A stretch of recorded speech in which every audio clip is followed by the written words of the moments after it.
Good evening and welcome to NTD News. I'm Tiffany Meyer in for Stephania Cox. Here are today's top stories. The House Oversight Committee plans to begin contempt of Congress proceedings against the FBI for failing to turn over a document on President Biden.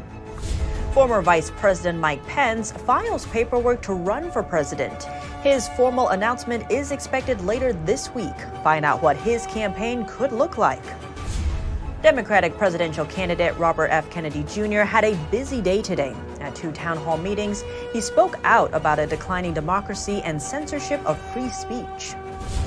The White House issues a stern warning about a Chinese warship, and lawmakers condemn Beijing's suppression of freedom on the Tiananmen Square massacre anniversary. And Apple shows off new products at its developers conference. Artists are excited over the company's new virtual headset, but find out why some are protesting.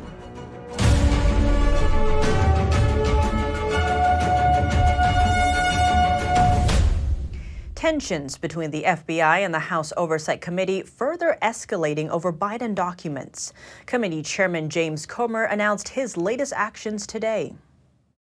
At the briefing, the FBI again refused to hand over the unclassified record to the custody of the House Oversight Committee, and we will now initiate contempt of Congress hearings this Thursday. Given the severity and complexity of the allegations contained within this record, Congress must investigate further. Earlier today, the FBI brought an internal document to Capitol Hill for Comer to view, but refused to hand it over to the House. It's an informant memo that reportedly alleges then Vice President Joe Biden was involved in a bribery scheme with a foreign national. At the meeting today, FBI officials confirmed that the record has not been disproven and is currently being used in an ongoing investigation. The growing feud between Congress and the FBI comes amid a flurry of GOP investigations into the Biden family and their business dealings. House Speaker Kevin McCarthy has indicated support for holding the FBI in contempt. The 2024 Republican presidential primary race just got more crowded. The latest candidate, former Vice President Mike Pence. Former Vice President Mike Pence filed paperwork with the Federal Election Commission on Monday to enter the race for president in 2024. Pence is set to formally announce his candidacy on Wednesday, ahead of a CNN presidential town hall that evening. And I don't have anything to announce today, but I can tell you, when I got time to announce, come this Wednesday, I'm announcing in Iowa. Pence has long been expected to enter the race, and it sets up a potential clash with his one-time boss, former President Trump. The two grew increasingly distant from one another in the aftermath of the January 6th Capitol breach. As he mounts his presidential bid, Pence will likely seek to distinguish himself from Trump on socially conservative grounds. Pence currently polls in single digits among GOP candidates, far behind Trump. Also on Monday, another Republican ended speculation about a possible presidential run with this announcement. We've taken the last 6 months to really kind of look at things, where everything is, and I've made the decision not to run for president on the Republican ticket in 2024. And obviously, a lot goes into that decision, but it's been quite an adventure, but not the end of the adventure by any means. New Hampshire Governor Chris Sununu was re-elected to a fourth two-year term last fall. He's been a frequent critic of Trump within the Republican Party. 2 other Republicans are expected to join the GOP primary race, former New Jersey Governor Chris Christie and North Dakota Governor Doug Burgum. So far, declared candidates in the Republican primary include Trump, Florida Governor Ron DeSantis, former South Carolina Governor Nikki Haley, former Arkansas Governor Asa Hutchinson, Senator Tim Scott of South Carolina, and entrepreneur Vivek Ramaswamy. Reporting by Allison Lee, NTD News. Pence will formally launch his campaign for president on Wednesday in Iowa. NTD will livestream the event at 1 p.m. Eastern. Now we turn to a potential legal case involving former President Trump. Attorneys for Trump met with Justice Department officials today. This comes as a special counsel is reportedly wrapping up a probe into whether the former president mishandled classified documents. NTD's Sam Wong has the latest details.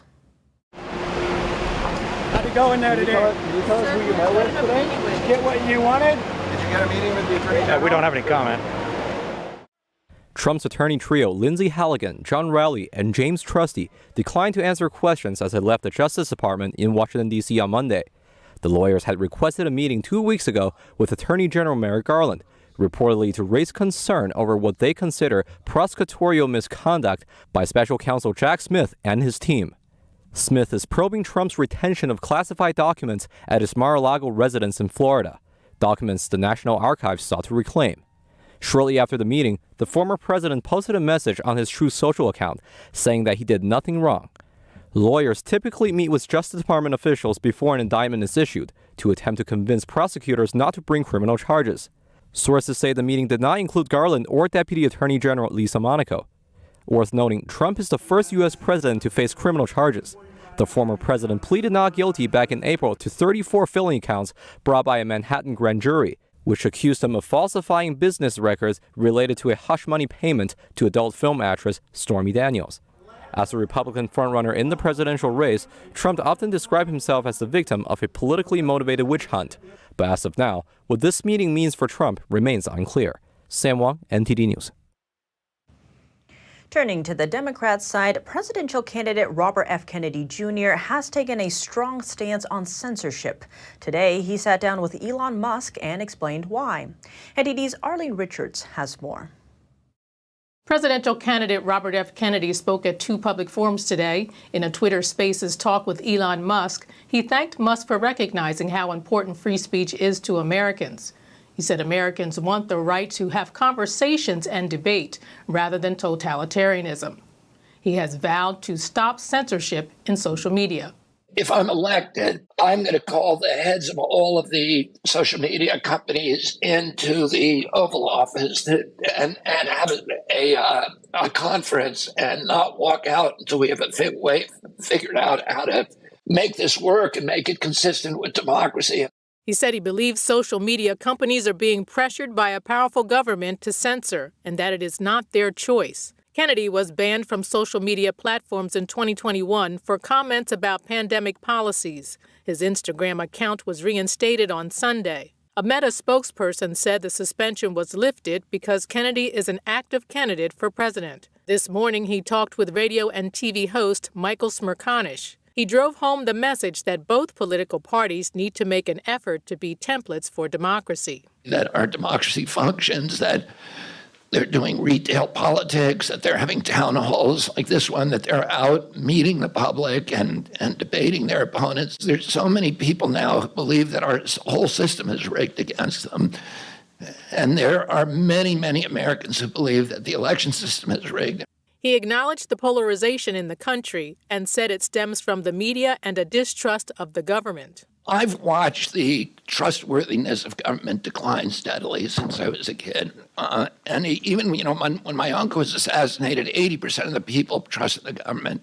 He said it's about 22% now, and that's because of a number of things, including what he calls lies about the Vietnam War. He also spoke to Musk about policies in the Biden administration that he disagrees with, including the Ukraine war, China relations, and the border. Arlene Richards, NTD News. 34 years after the Tiananmen Square massacre in Beijing, a bipartisan group of lawmakers is drawing attention to the ongoing fight for freedom in China today. Joining us now live from Capitol Hill is NTD's Iris Tao. Iris, tell us more about it.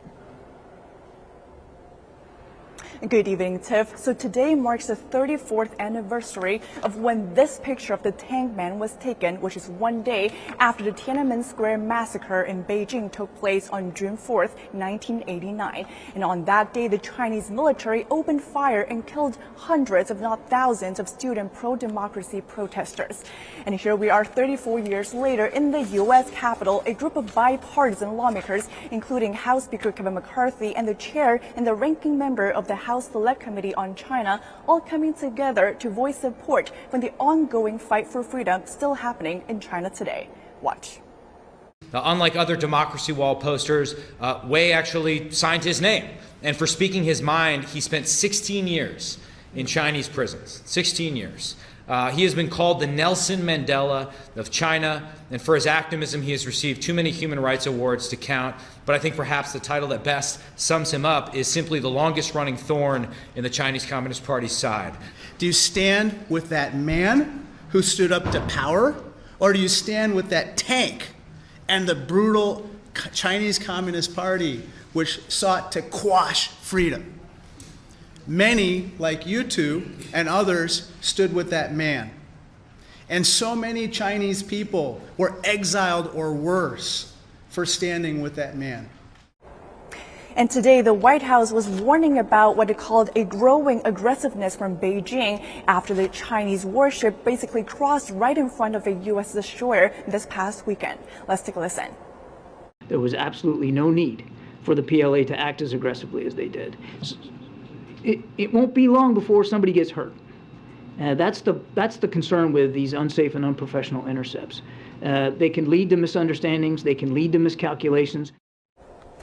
And the White House asked that during a visit by 2 U.S. officials to China this past weekend, they did bring up the issue of human rights to Chinese officials on this anniversary of the Tiananmen Square massacre. Tiff. Iris, thank you. And for more on this, NTD's Chris Spears spoke with Lily Tang Williams, a survivor of Mao's Cultural Revolution and a congressional candidate for New Hampshire, to get her take on this momentous anniversary. Now, you've been outspoken about the history of communism, the dangers of communism. What does the Tiananmen Square massacre mean to you? Well, in my eyes, that was, since I was born, I mean, like I saw with my own eyes that the biggest democracy, freedom movement and peaceful in mainland China. And unfortunately, it was brutally cracked down, and then you never saw that again. But I saw bigger, even bigger, protests in Hong Kong in 2019. I was very excited about that. And then, of course, student leaders were arrested and China took over Hong Kong. So I think that we should never forget the people who protest in Tiananmen Square who died. And I know their case was not overturned. You cannot even Google in China internet to say June 4th Tiananmen Square massacre. So they want to cover this up and censor the information. Very sad, the mothers who trying to get their kids' name corrected and waiting for justice. Lots of them had already passed away. But Hong Kong is the one remind us, if you cannot even light up a candle on June 4th evening now to have a memorial, that's a reminder to the whole freedom-loving people in the world. Once the communists took over, then you're not going to have the freedom even to light up a candle. Hong Kong is a reminder. But I think the Hong Kong students, people still did that and risk to be arrested. And we know that in Hong Kong just recently, the police there arrested one woman and detained 23 others. So this legacy of suppressing free speech, it seems to be continuing. What do you think this says about how the CCP views the massacre? Well, their case is still categorized as a counter-revolutionary. That's why, the soldiers in Beijing could not kill students, because they knew they were peaceful protesters, just wanted to have some political reforms, have dialogues with their leaders. There's nothing wrong with that in a democracy. But under dictatorship, CCP, you don't have right to even ask to have a dialogues with the leaders. And Hong Kong people are trying to do that, trying to have their elections. And when they lost to the China's national security law, and they have no future either. That's why 100,000, Hong Kong youngsters who left Hong Kong. It's very sad to me to see history repeating itself. Lots of those Hong Kong students, they are mom, dad fled communism to go to Hong Kong to be free. And I have seen this specter of communism does not die. They are all over the world. You see Brazil is promoting socialism, which is the state leads to communism. I just traveled to Italy and traveled to Scotland, and the same thing. And so I feel like I have a unique voice and a unique story to share and wake up Americans to say we don't want to go down that path. Lily Tong Williams, survivor of Mao's Cultural Revolution and congressional candidate for New Hampshire, thank you. Thank you for having me. A close call with China. Footage shows a Chinese warship comes dangerously close to a U.S. destroyer in the Taiwan Strait. Here's NTD's Juliet Song with the story. 150 yards. That's how close the Chinese warship was when it cut in front of a U.S. missile destroyer on Saturday. The American ship forced to slow down to avoid a collision. A Canadian Navy commander saw the incident firsthand. The fact that this was announced over the radio prior to doing it clearly indicated that it was intentional. Mount Ford was on a Canadian vessel doing joint drills with the U.S. warship. The close encounter was in the Taiwan Strait, the body of water separating Taiwan from mainland China. Maneuvering close to each other, 150 yards is very scary. And you don't ever want to be that close to another vessel because too many things can go wrong and you can actually have a collision. The close call came days after another dangerous encounter when a Chinese jet cut in front of the nose of a U.S. aircraft, the American jet shaking from turbulence. Several hundred feet. That's dangerous.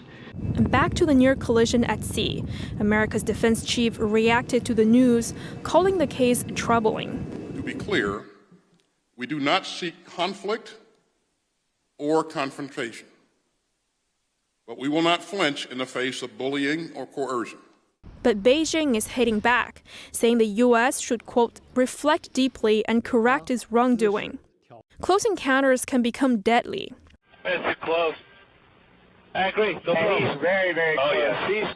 In 2001, a Chinese fighter jet collided with a U.S. spy plane, forcing it to land on China's Hainan Island. The Chinese fighter pilot died in the incident. The Chinese warship provocation comes as a senior U.S. State Department official is in China. Assistant Secretary of State for East Asian and Pacific Affairs Daniel Crittenbrink landed in Beijing Sunday, June 4th. As for what message the timing of this visit sends, we hear from Steve Yates, former Deputy National Security Advisor at the White House, for more.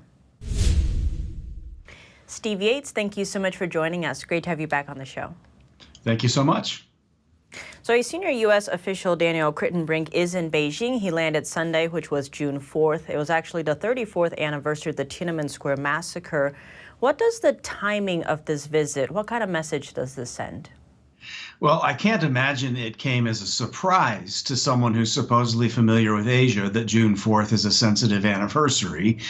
So we have to assume that somewhere in the White House and State Department planning process, they knew that they would be arriving on this date.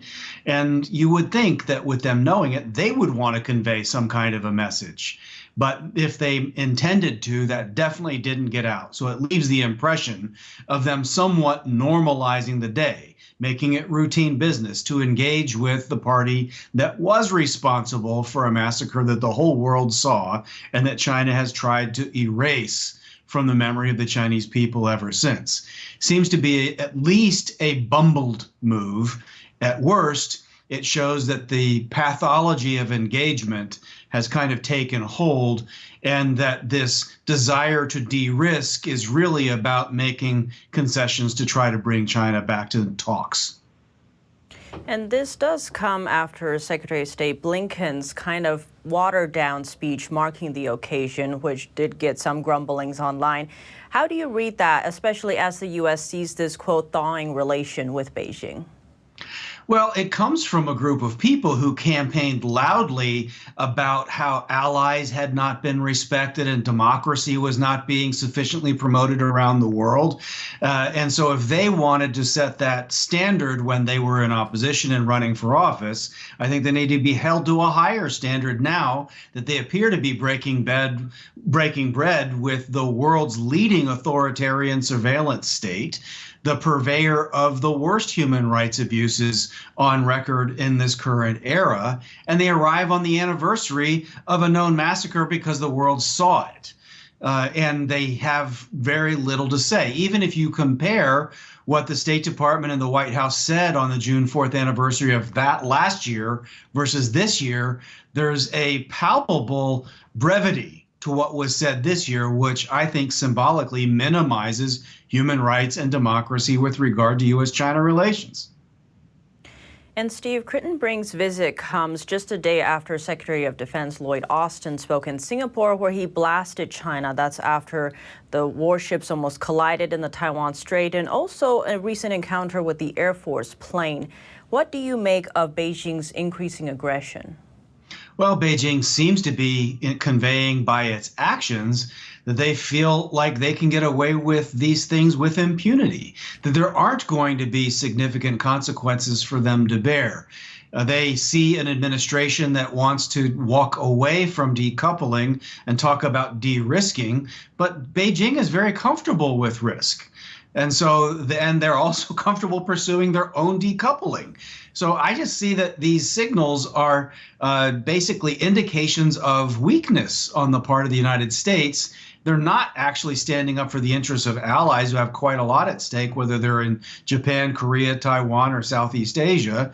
And they also don't seem to be achieving very measurable results. We look to be the ardent suitor in this relationship where we're just dying to have a new date with a Chinese official. And yet that official is playing hard to get and is not that interested in us. So I don't think it's a good look for the United States, but substantively, we haven't had meaningful progress on the issues that the administration itself says are its priorities. And on top of that, our National Security Advisor Jake Sullivan is saying, despite all these tensions, he still sees a meeting between Xi Jinping and Joe Biden could happen. What do you make of that? Well, part of my brain says, well, of course it could happen. There's lots of opportunities ranging from the UN General Assembly summit that comes every September to APEC and other kinds of fora where leaders tend to meet, either on purpose or accidentally on purpose. So certainly it's logically possible they could meet. It seems a little crazy, though, that the administration keeps emphasizing that the goal is to get to a meeting. That is the most establishment way of talking about foreign policy that exists. Meetings are a means to an end, not an end in themselves. And everyone who's ever had to walk the hallowed halls of government knows it by sad experience, that getting to a meeting doesn't mean you've gotten measurable results. And what you concede on the way to the meeting in some ways can take results off the table as well. That, I think, is what a lot of us observing the Biden administration are most concerned about. Definitely lots at stake here. Steve Yates, thank you so much for your time. My pleasure. Thank you so much. The State Department is promoting diversity, equity, and inclusion programs in Iraq. The department says this will help create stability in the region. NTD's Arian Pasdar spoke with a former State Department official about the new program. The Biden administration is set to award $12 million to universities in Iraq. That's to teach Iraqi students how to combat climate change and educate them on gender diversity. The State Department posted this grant offering, saying it will award up to $4 million each to 3 universities. The offering says that, amongst other things, a successful project must include course offerings related to gender issues and should include studies related to climate change. People in that part of the world are not interested in talking about climate change or transgenderism. They're worried about survival. Bart Marcoy is a former Foreign Service officer with the State Department. He says people in Iraq are more concerned about political stability. The State Department commented on the grant offering, telling the Washington Free Beacon, "We know that more inclusive governments are better equipped to address global challenges. Diversity, equity, and inclusion are not only a matter of human rights and fairness, but when presented together, promote stability, prosperity, and security." As a former State Department official yourself, do you think this will help creating stability in the region? No. Nothing will create more instability than this kind of outreach. These are the kinds of things that get U.S. embassies and facilities attacked in various parts of the world. This is not the first time the U.S. tries to implement liberal ideas around the world. A 2021 government report found that the U.S. spent almost $800 million for programs specifically and primarily to support Afghan women and girls from 2002 to 2020. The report found some programs were designed based on assumptions that proved to be ill-suited to the Afghan context and the challenges that women and girls faced. Do you think that investment paid off, or are we kind of repeating a mistake here by making a similar investment in Iraq now? That investment paid off hugely for the Taliban and for Iran and for all the enemies of America. He added that this funding might have contributed to the chaotic Afghanistan pullout in 2021. Arian Pastar, NTD News. Coming up over the weekend, a plane took a wrong turn and was later chased down by F-16 fighter jets. We bring you analysis from a retired Air Force general who used to fly fighter aircraft. And as Apple announces new products at its developers conference, artists express excitement over the company's new virtual headset. That and more when we come back.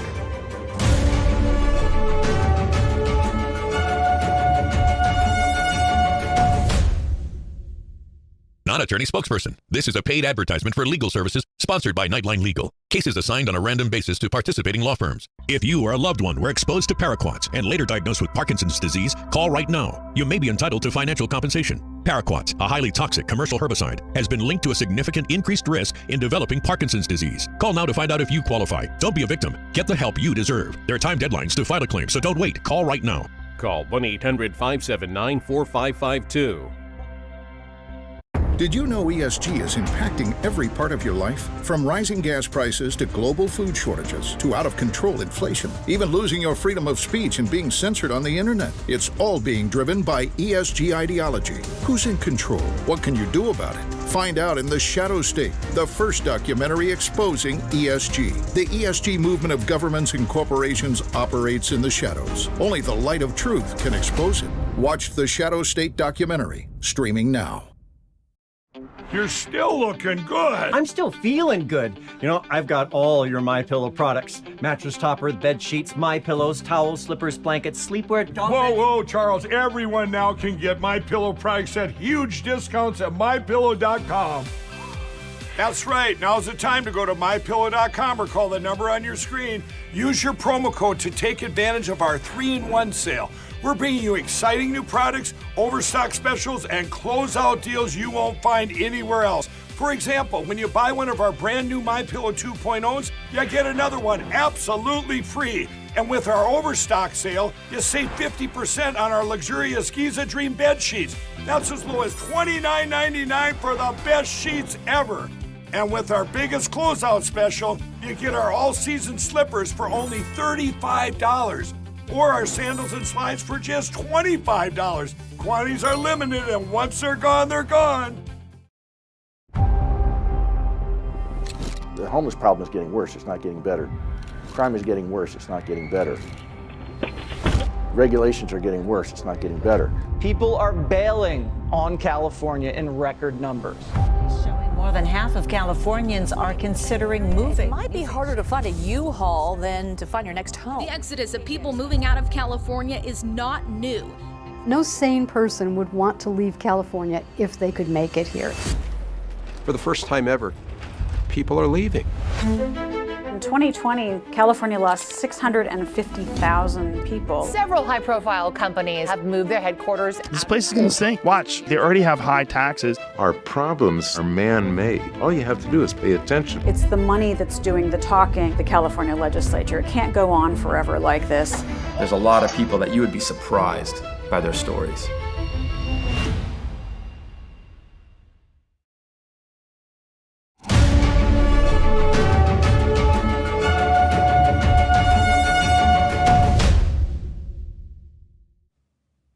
Welcome back. Over the weekend, a plane entered restricted airspace over Washington, D.C., causing it to be chased down by F-16 fighter jets. NTD's Jason Perry brings us analysis from a retired Air Force general who used to fly fighter aircraft. The United States was on high alert on Sunday as F-16 fighter jets were scrambled to chase down a small aircraft that got off course. The Cessna plane, which reportedly had 4 people on board, took off from Tennessee and was bound for New York. However, it caught the attention of authorities when it made an unexpected turn. Flight-aware data showed that the plane appeared to reach the New York area and then suddenly made a nearly 180-degree turn. It later entered restricted airspace over Washington, D.C. The F-16 fighter jets were then deployed to intercept the Cessna, creating a sonic boom as they chased the aircraft. The noise caused quite a stir among the people in the area. And despite repeated attempts to contact the pilot, the Cessna remained unresponsive, and the plane crashed near the George Washington National Forest in Virginia. Virginia State Police confirmed that the crash had no survivors. When the airplane just keeled over, went straight in, it meant it was out of fuel. I spoke with retired General Thomas McInerney, who used to fly fighter jets for the United States Air Force. He explained what the F-16 pilots did as they approached the small aircraft. They're trying to get the contact of the pilot, and I'm sure they flew up in close formation. They said they popped flares so he would talk. And I suspect they were close enough that they could see that the pilot was slumped over. He also mentioned that this was the same type of plane that lost cabin pressure with golfer Payne Stewart aboard before it crashed in 1999. And he added this. In a fighter plane, if we lose our pressurization, we've got a mask on all the time. So we'd have oxygen. We don't have this problem. In a case like this, those pilots do not wear a mask all the time. They could. Maybe they ought to put it in as a safety valve. A preliminary report is expected within 3 weeks, while the full investigation could take up to 2 years to complete. Investigators will not only be trying to determine what caused the crash, but also making recommendations for enhancing aviation safety. Jason Perry, NTD News. Our hearts go out to the families and loved ones affected by this tragedy. A Los Angeles elementary school has become a flashpoint for LGBTQ issues involving children in California during Pride Month. Police officers had to separate protesters from counter-protesters during a recent clash. Protesters outside Satakoy Elementary School on Friday wore T-shirts that read, "Leave our kids alone," and carried signs with slogans such as "Parental Choice Matters" and "No Pride in Grooming." It comes after a transgender teacher's small pride flag displayed outdoors was found burned last month. These people want to force us back in the closet. They want to impose that every, child should be heterosexual, that the only correct relationships are straight ones, when there are wonderful, beautiful families that attend this very school that are queer, that are happy and wonderful, and they would like to tear those families apart. And quite frankly, I'm not here for that. And I got to say, if you're going to bully these kids, not on my watch. I am not going to sit here and just stand for it and do nothing about it. Tensions at the school have been rising since last month, when a social media page began urging parents to keep their children home from the school's Pride Assembly. Nobody has an answer to that. Nobody can answer why they're doing this at an elementary school and not at the high schools or the middle schools, where, this is probably a little more appropriate. Governor Gavin Newsom also criticized the protesters, calling it a, quote, purge effort going on here by the far right that we have not seen for decades. Also in California, Apple kicks off the week by unveiling new technology, but some are protesting at its Worldwide Developer Conference. NTD's David Lamb reports. It's a big day for Apple, as the Cupertino-based company is unveiling its new technology, including an augmented reality headset and 2 powerful Macs, in which they say are the most powerful they've ever built. On the first day of Apple's week-long annual Worldwide Developers Conference, the tech company introduced the Apple Vision Pro, a big move into a new category since the Apple Watch 9 years ago.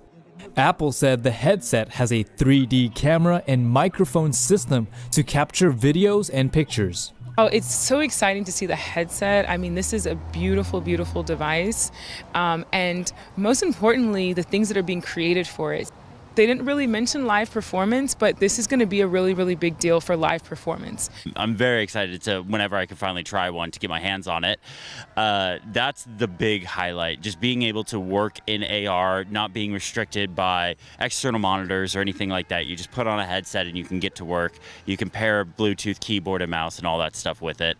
Apple also announced a 15-inch MacBook Air, powered by an Apple-designed M2 processor chip. The tech company introduced improvements to its iOS software, such as the name drop feature, to more easily share contact information. Others focused on safety and security, like a check-in feature to tell contacts when a user has arrived safely at a destination. Apple said that it was improving the autocorrect feature on iPhone keyboards. At the same time, the Writers Guild of America, who's been on strike, are also on site. Basically, all of our proposals were related to writer compensation and protections.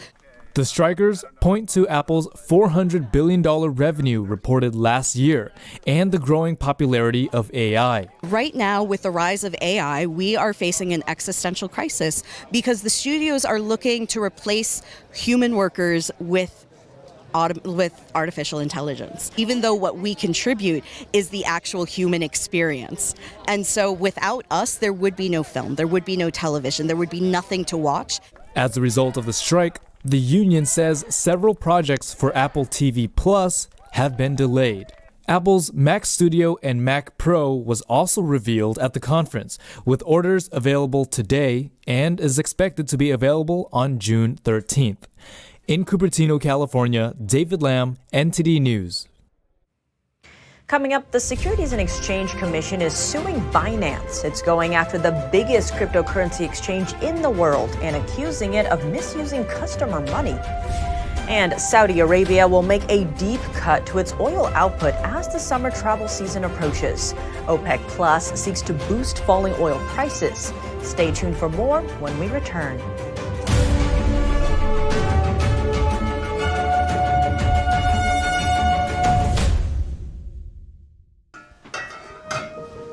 Hey, I told you enough of that. But look, this is different. It's Ganjing World.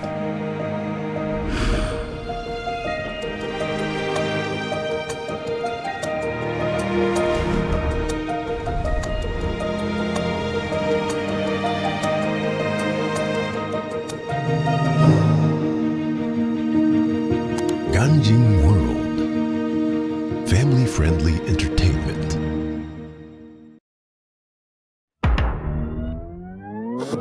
Tired of scrolling Netflix? Trying to find something that's worth watching?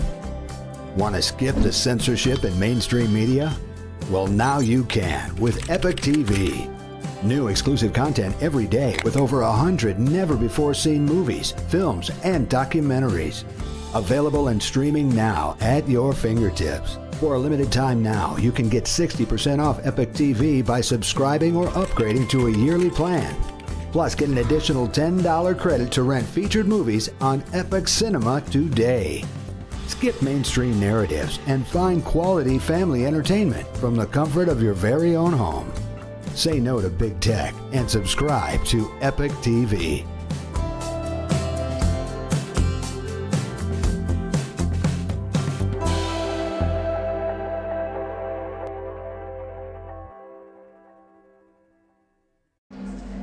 Life doesn't always give you time to change the outcome.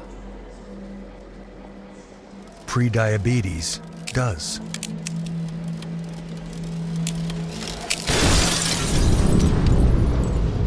One in 3 adults has prediabetes, and you could be one of them. There are usually no signs for prediabetes, so it's important to understand your risk. With early diagnosis, prediabetes can be reversed. And you can change the outcome. Take the 1-minute prediabetes risk test today. Go to doihaveprediabetes.org. Regardless of where you are on your path to retirement, you can still take charge of your financial future today. Visit aceyourretirement.org and answer a few questions from Avo, your friendly digital retirement coach, for free tips, resources, and advice customized for your situation to help you feel confident and prepared for retirement. Retirement looks different for everyone. Make sure you're prepared for your financial future at aceyourretirement.org.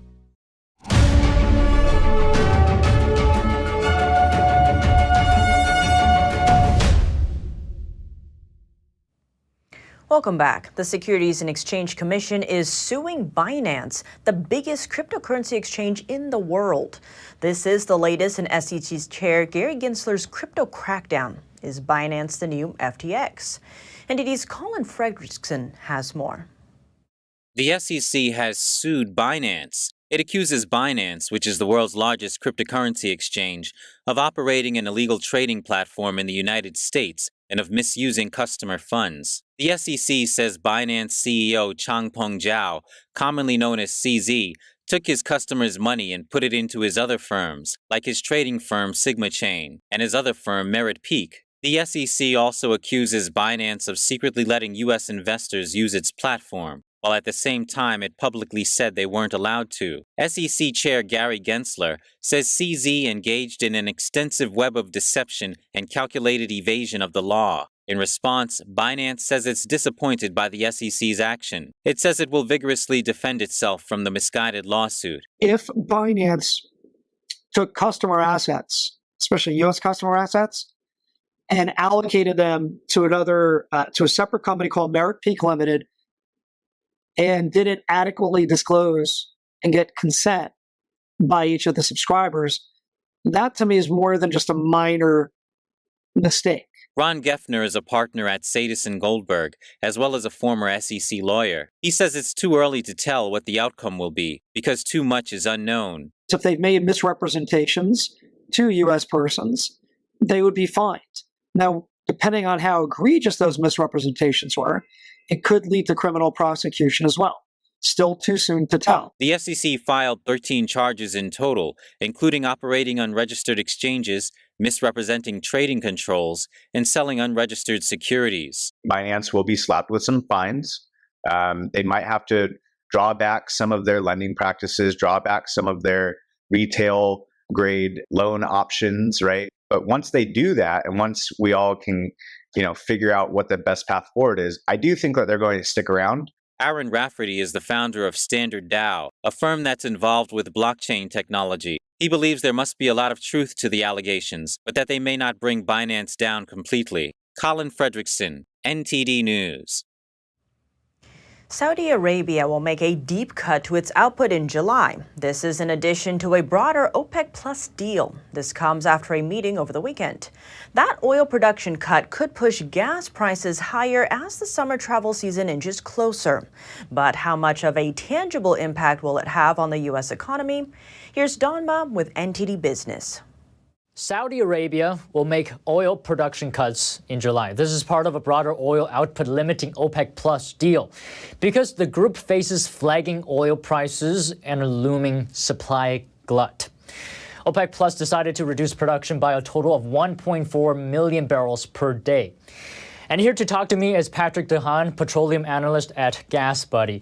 Now, the previous OPEC Plus oil production cut we had did have an impact on gas prices, but an argument can be made whether it had a long-term sustained impact on gas prices. So I'm wondering, how should we feel about this one, Patrick? Well, there probably will be a negligible immediate impact. Oil prices are trading up, as is expected after such an announcement. That could push the national average in the U.S. up anywhere from 3 to 6 cents a gallon over the next week, maybe 7 to 10 days.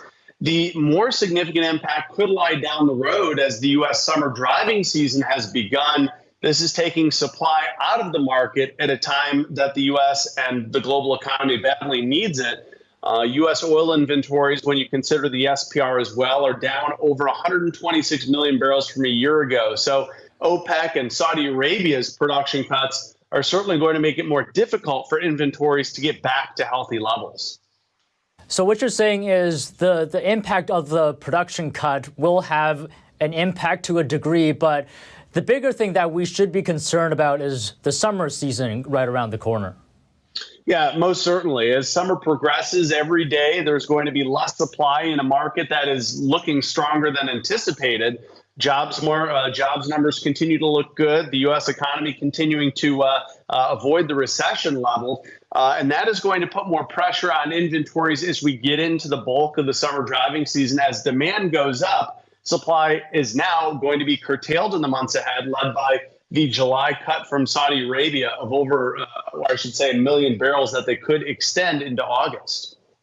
All right, just one more thing. Let me get your best guess on what the Biden administration's reaction will be on all of this. Well, it certainly is going to make things a little bit more challenging and put the administration in more of a box than before. Now, Secretary of State Blinken is heading over to Saudi Arabia this week. It certainly could add an element of discussion that we could see unveiled here at this point later this week. But it certainly does add a little bit of pressure to the administration. They did have a plan to refill the SPR. They had hoped to do so. But now with OPEC continuing to hold a very tight line on oil production, oil prices may not get down to the range that the administration wanted to refill the SPR. All right, thank you so much, Patrick. Gas Buddy, great seeing you again. Thanks for having me. Now, Goldman Sachs analysts said the meeting was moderately bullish for oil markets and could boost December 2023 Brent prices by between $1 and $6 a barrel. Now, this is depending on how long Saudi Arabia maintains output at 9 billion barrels per day over the next 6 months. If acronyms like VR for virtual reality, XR for extended reality, and MR for mixed reality make your head spin, you're not alone. NTD conducted a reality check at the Augmented World Expo and learned about some of the latest trends and products that excite the XR community at large. Started in 2010 as a small get-together of a group of virtual reality enthusiasts, the Augmented World Expo has grown into one of the largest XR community events for thousands of companies and professionals. So regular laptop, you've got a 13-inch monitor, maybe you've got a 15-inch monitor. That's sort of the extent of your screen real estate. This gives you the form factor of a 13-inch laptop and the size and weight of one, but you've got a 100-inch monitor. Welcome to your space top, and you can go ahead and get started. So you can use the trackpad, the keyboard and the trackpad, just like you would with a normal laptop. So you can start by pressing the OK. Okay, step back a little bit. So we got browser.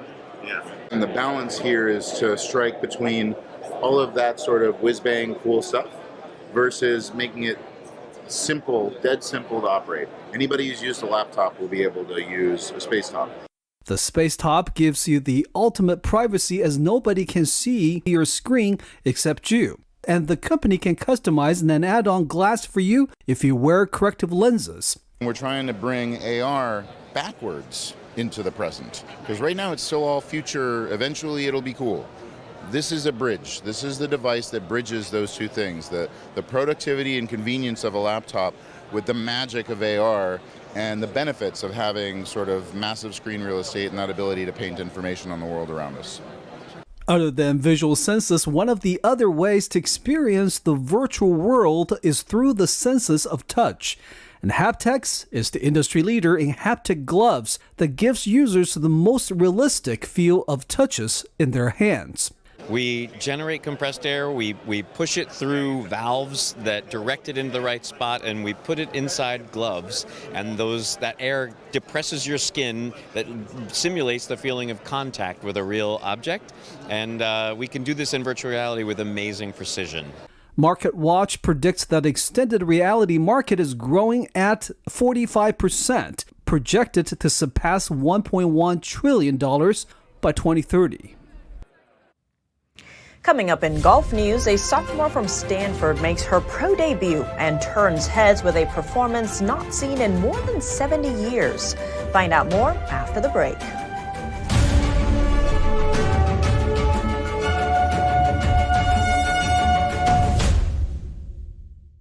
Stay tuned to get 2 rolls of alien tape free. You wouldn't stick your mother-in-law on the wall, but you could with alien tape. It just sticks. Just peel and stick to make anything stay in place quick. Brick, pavers, marble, tile, plastic, even leather. Nothing works better than alien tape.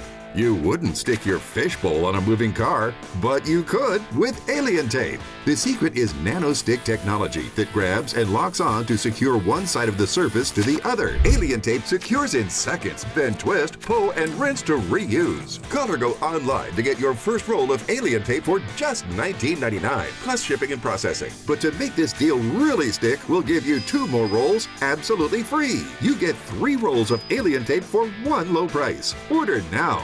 To order, call 1-800-490-1364 or go to tryalientape.com. So call 1-800-490-1364 or order online at tryalientape.com. It's just clear as day. The media, whether it's broadcast, cable, or print media, has become extremely biased.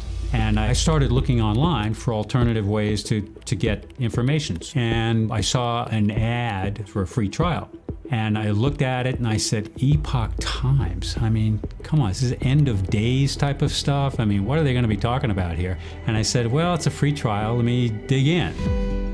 Is it giving me both sides? Is it giving me an objective point of view here? I have looked for opportunities to see where they might be biased, and I don't find it. It has given me a level of trust in media that I didn't think I'd ever get back. I love the Epoch Times because it has renewed my faith in the idea that a reliable, responsible, non-biased source of information is available. And I can say that I love it because of that. I don't think that many kids in my son's school even do it. He makes fun of his friend who vapes. He would never try it. She's into soccer. She's on the honor roll. She's just not the type.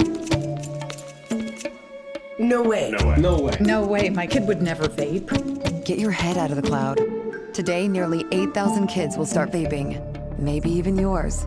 Learn about the dangers at talkaboutvaping.org.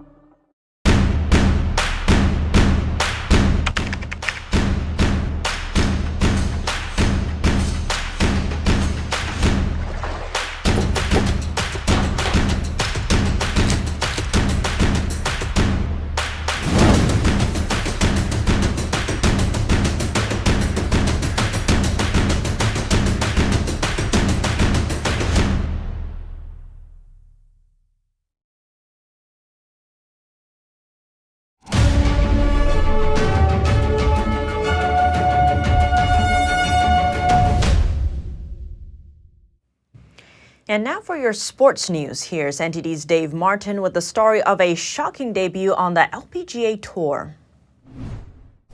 That's right, Tiff. 20-year-old golfer Rose Zhang, who just 2 weeks ago captured her second straight NCAA title, won her LPGA debut at the Mizuho Americas Open for the weekend. The sophomore from Stanford, who won 12 out of 20 collegiate events in her 2 years there, became the first player in more than 70 years to win her debut, netting her a cash prize of more than $400,000. The events of the whirlwind weekend seemed to surprise Zhang, who said, quote, "I honestly didn't even expect to make the cut. And the reason why I say this is because I don't think about my expectations a lot.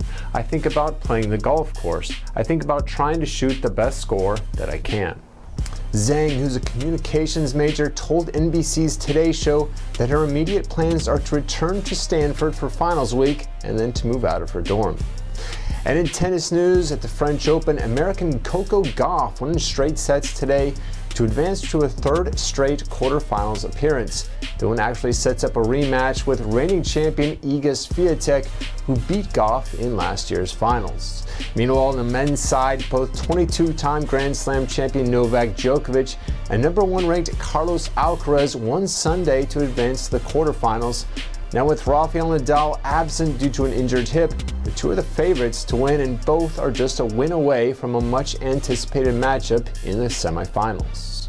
And for your sports viewing schedule tonight, no NBA games, but in the NHL, Game 2 of the Stanley Cup Finals takes place in Las Vegas. The Golden Knights lead the series 1-0 after winning the opener 5-2 on Saturday over Florida. And finally, for you baseball fans, 7 games are on for tonight, featuring the hottest team in the league, the Texas Rangers, who've won now 24 of their last 33 games dating back to April. They host Adam Wainwright and the St. Louis Cardinals. And that's it for your sports news today. Tiff, back to you. If you have any news tips or feedback for the show, you can email us at eveningnews@ntd.com. And that's all from us for today's news. Thanks for tuning in. I'm Tiffany Meyer. Good night.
Thanks for watching us on YouTube. Did you know YouTube only keeps selective videos on its platform? So if you want to make sure you get the full picture, just subscribe to our newsletter. Go to newsletter.ntd.com and sign up. It's free.